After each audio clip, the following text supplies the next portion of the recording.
Hello बच्चों, let see the question. The question says let matrix A is equal to 0 minus sign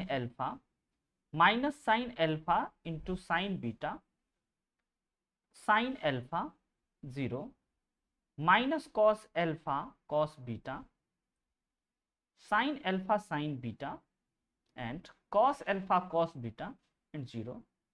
Then option A, determinant of A is dependent of alpha and beta, and option B, A inverse depends only on alpha, and option C, A inverse depends only on beta, and option D, none of these.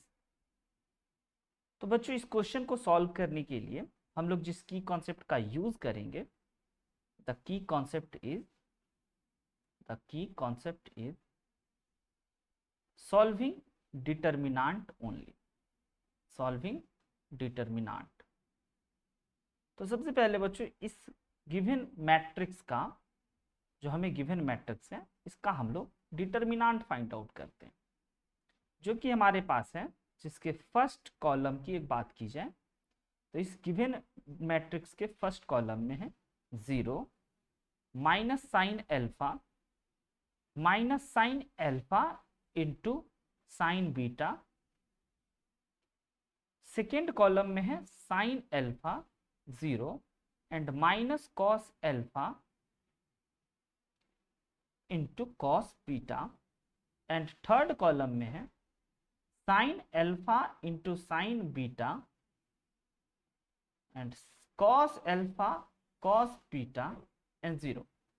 तो सबसे पहले बच्चों, अगर हम लोग इस determinant को simplify करेंगे, then we have determinant of A is equal to 0 multiplied with anything become 0 and minus sine alpha multiplied with 0 and 0 cos alpha cos beta multiplied with this minus become plus sin alpha into sin beta. and अगर हम लोग इस sin alpha sin beta वाले element को लें, तो sin alpha into sin beta multiplied with minus plus sin alpha into cos alpha into cos beta minus 0.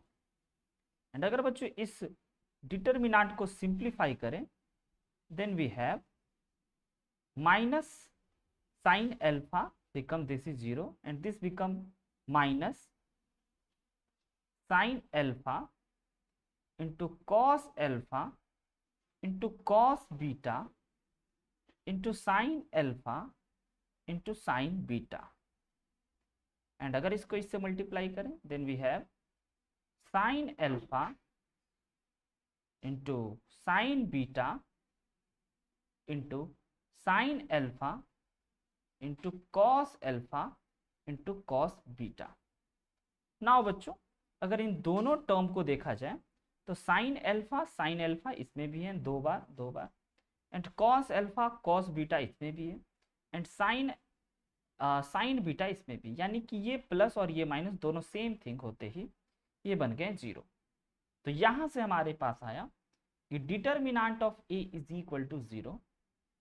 Hence determinant of A का जो वैल्यू है वह 0 के इक्वल आया है. हेंस वी कैन से कि determinant of A is independent of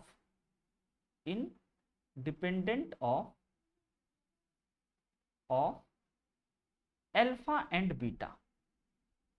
and first thing and second thing बच्चों, if determinant of a equal to 0, then A inverse does not exist. यानी कि A का इनवर्स एग्जिस्ट ही नहीं करेगा. तो the correct answer is option A, determinant of A is independent of alpha and beta. And option second is A inverse depend only alpha.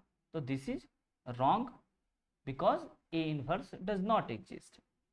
And A inverse depend only beta. This is also wrong क्योंकि A inverse exist ही नहीं कर रहा. The right answer is only option A. I hope you understood it very well. Best of luck. Thank you.